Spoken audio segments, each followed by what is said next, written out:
Hey there guys, it's Liz here, and I'm super excited to just spend like the next 5 minutes or so with you and share with you some of the incredible things that I learned this weekend. You guys know that I always take pride in bringing you the most up-to-date things, busting myths, and so this weekend, a huge myth was busted for me, and I want to share it with you guys because you know how I feel about sleep if you've watched some of my lives before. Hey Bill, thanks for hopping on. Hey Nicole, thanks for hopping on. I know that you probably really enjoyed this weekend as well when we were at conference. Guys, I was at an incredible conference this weekend for the one company that I'm partnered with. And it's awesome. It's like, you know, some personal development, some things with science. And we had this incredible speaker. I don't know if you guys ever heard of him before. His name is Dr. Michael Bruce, I think is how you end up saying it. But he's known as the sleep doctor. He's been on Dr. Oz, he's been on Oprah, he's been on so many different shows sharing things and breaking so many myths. You guys know I love to bust myths about sleep. Yes, Nicole, it was amazing, right? Like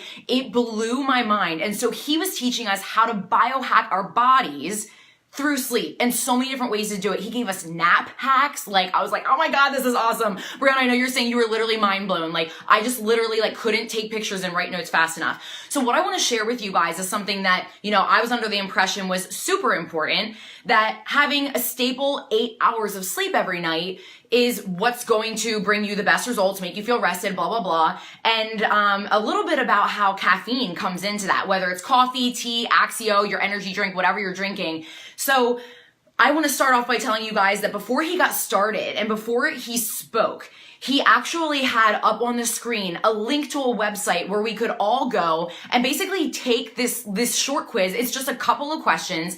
And by your answers, it was able to tell you what your sleep animal was or what like your chronotype was. So it's like a dolphin, bear, you know, lion, a walrus. I don't even remember what the other ones were, but there were 4 ones. And so, you know, everybody took it before he started speaking. And so if you guys want that, I'm more than happy to give it to you. Just drop a 1 below and I'm happy to send you the link. It was really cool. It's free, but it helps you to kind of figure out where you're at based on, you know, okay, when you're hungry, when you go to sleep, do you feel irritable? Like all these really cool things. So if you want the link to that, just let me know. I'm always happy to share other great experiences. So just drop a 1 below and I'll send it to you. But it was really neat. So everyone got their sleep animal back. And then he starts going through and saying basically all of the people that think that it's like 8 hours of sleep, like all these lies that we've been told over all these years where you have to feel bad if you have less than 8 or feel guilty if you have more.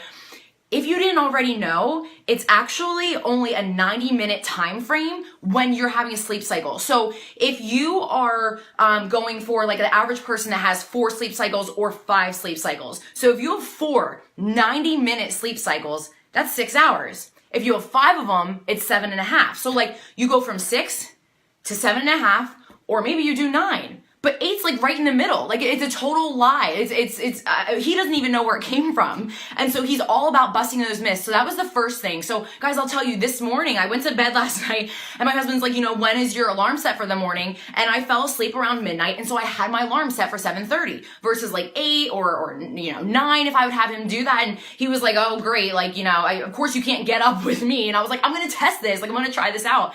And guys, I seriously had more energy today. Like it was awesome. So try that. Whatever you're going to sleep tonight, if you can, make it so that you're getting up in 6 hours or in 7.5. And come back to this live later and let me know how you feel. But again, if you're just joining now, drop a 1 below if you're interested in me sending you the link to figure out your sleep animal or your chronotype.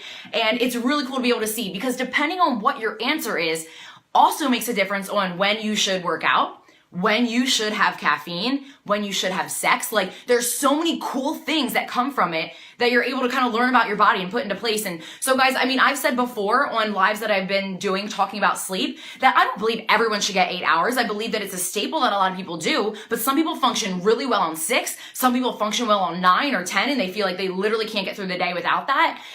And so, you know, I was like, you know what? I think it's really cool to be able to share with you guys so you can go and do it, because guess what? I was a bear. Like mine came back that my sleep animal was a bear. And so usually you're going to bed, like it's about 55% of the population. So a lot of you guys will be exactly what I am. But, you know, going to bed around like, you know, between 10 and 12 and maybe getting up between, you know, like 6 and 8. And then the best time to have caffeine is maybe around like, you know, 9, between 9 and 11. And then maybe later in the afternoon from like 1 to 3:30. And so it was really cool to be able to figure out, like, when are you going to time your coffee? Like, do you really want to stop at Wawa or Dunkin' Donuts or Sheetz on the way to work or Starbucks? Or do you want to kind of wait an hour in and get more of the health benefits and actually feel better? Because it all goes around with like cortisol levels and things like that too. So that's one thing. So I hope you guys check out the link or ask me for the link, and I'm more than happy to send it to you. I really want to know what yours is.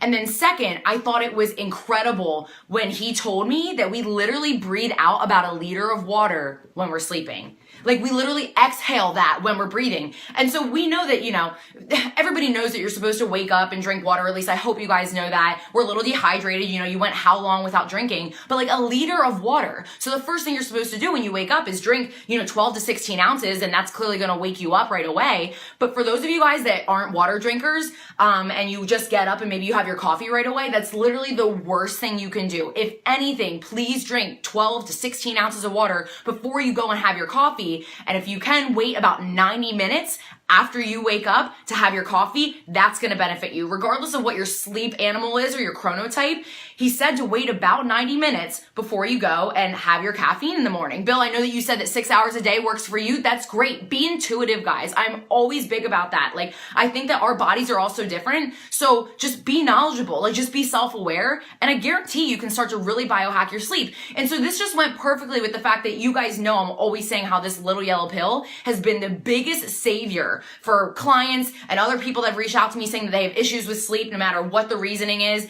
And so it was really cool to be able to figure out other ways to biohack your sleep. But guys, if you're having trouble with anxiety, with depression, with hormones, whether you're a woman in menopause or you're someone that really struggles with, you know, cravings, don't have an appetite, too much of an appetite, guys, all of these are hormones that are directly affected by your sleep. So it's not going to be just sleep. You know, like probiotics are a huge part of hormone control as well.